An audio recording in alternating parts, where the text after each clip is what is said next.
Hello বন্ধুরা, কেমন আছো তোমরা সবাই? আশা করি সবাই ভালো আছো আর আমিও ভালো আছি। তো এর আগের ভিডিওটা দেখলে যে আমি মামাঘরকে এসেছি, মেলা যাব, তার জন্যে তার আগে থেকে চলে এসেছি। তো আমি মামাঘর থেকে আবার ভিডিওটা কন্টিনিউ করছি। তো এখন আমি দেখো রেডি হয়ে গেছি আর আমার ফুল লুকটা দেখো কেমন লাগছে অবশ্যই কমেন্ট করে জানাবে। জামা পরলাম কারণ এত গরমে শাড়ি পরে মেলা যাওয়া অসম্ভব। তো জামাটা আমি দিয়েছি, জামাটা পরবো, তো একটুক্ষণ থাকবো, তারপর আবার ঘর চলে যাবো। তো এর আগের ভিডিওটা কেমন লাগলো অবশ্যই তুমি জানাবে, আর এই ভিডিওটা কেমন লাগছে অবশ্যই জানাবে। তো কে কে মেলা গেছো বা যাচ্ছ অবশ্যই কমেন্ট করবে, আর কে কবে যাচ্ছে, প্রথম দিন, দ্বিতীয় দিন, তৃতীয় দিন সেটাও বলবে। তো আমরা এখন যাবো। এই যে বিকালের মেয়েকে আবহাওয়াটা একটু ভালো আছে আজকে, না রোদ না জল, মানে সত্যি ভালো আছে আজকে। তো চলো, এই যে রেডি হয়ে গেছি, এবার রেডি হচ্ছে, দাদু রেডি হচ্ছে, দাদুকে নিয়ে একবার যাবো, দিয়ে আসবো, দিয়ে আমরা যাবো, দিয়ে ঘর চলে যাবো। তো চলো, আমরা রেডি হয়ে গেছি, এবার যাবো, পুরো মেলাটা তোমাদেরকে আমি ঘুরে দেখাবো। আমার ব্লগটা দেখতে থাকো শেষ পর্যন্ত। তো চলো।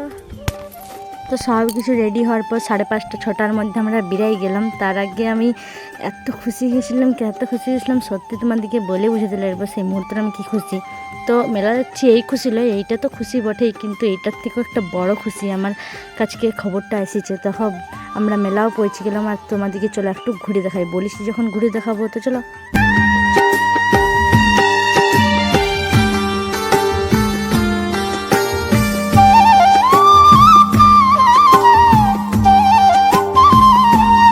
তো ঘুরতে ঘুরতে চলে এলাম স্টেশন দিকে, আর স্টেশন অবধি এবছর মেলা বসেছে বলে অনেক লোক স্টেশনে এসেছে, দাঁড়াচ্ছে, থাকছে, মেলা অবধি দেখছে। তো আমি এসেছি একটা অন্য কাজে, আর এদিকে দেখো আমার চোখের সামনে ট্রেন যাচ্ছে। তোমরা হয়তো কেউ কেউ জানো আমার ট্রেন দেখতে কতটা ভালো লাগে। তো আমি স্টেশন এসেছি কাজে, সে কাজটাও বলবো কি কাজে, আর দিকে মেলাটা একটু ঘুরে দেখো তোমরা।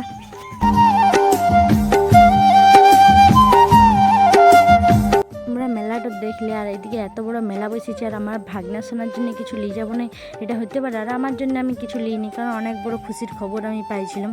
তো এদিকে দেখতে পাচ্ছি হাতিটা নিয়েছি আমার ভাগনার জন্য, তিনজনে 3টা আইসক্রিম নিয়েছি। কোন আইসক্রিমগুলো বলি, চলো এগুলো খাই আর ঘর চলে যাবো। এখানে আর থাকতে আমার সত্যি বলছি একটুকুনো ভালো লাগছে না। অন্য বছর আসি কত মজা করি, আর এই বছর আসেছি মজা লাগছে, কিন্তু তার থেকেও মজা লাগছে আমি যাব হাওড়া, মানে কলকাতা, সেটাই তোমাদেরকে আমি বলছি। তো যাব হচ্ছে যে দিদির অডিশন দিয়েছিলাম আজ থেকে পুরো 10 মাস আগে, লাখ টাকার লক্ষ্মী লাভ, আমিও দিয়েছিলাম, কিন্তু আমাকে ডাকে নেই সেই মুহূর্তে। তো দিদির স্টোরিটি ভালো লেগেছে, তার জন্য দিদিকে ডাকিছে লাখ টাকার লক্ষ্মী লাভের সেই খেলাতে। তো আমি তো অনেক এক্সাইটেড। তো আজকের মতন এখানে আমি ভিডিওটা শেষ করব, তার আগে আমি কিছু কথা বলছি। এই যে পুরো ভিডিওটা দেখলে আমি ছোটোখাটো করে করলাম, ভাবলাম আজকে পুরো ব্লগ, মানে পুরো ঝাঁটিবাড়ি মেলা তোমাদেরকে শেয়ার করবো। তো হলো নাই, কারণ আমি নিজেই খুশি চাইতে আর কলকাতা যাবো, দিদির অডিশন সাকসেসফুল হয়ে গেছে। তো এখন ঘর যাচ্ছি, ভালুকপুরে নদীতে চলে এসেছি। তো একটা এখানে দাঁড়ালাম, বলি ভিডিওটা শেষ করে দেওয়া যাক। তো আমি এক্সাইটেড অনেক, তোমরা সবাই প্রে করো যেমন দিদি জিতে যাই। তো কেমন লাগলো ভিডিওটা এই অবশ্যই কমেন্ট করবে, আর কলকাতা যাওয়ার ভিডিও তোমাদেরকে আমি দিব। আজকের মতন এতটাই ভিডিও, আর কেমন লাগলো অবশ্যই কমেন্ট করতে ভুলো না।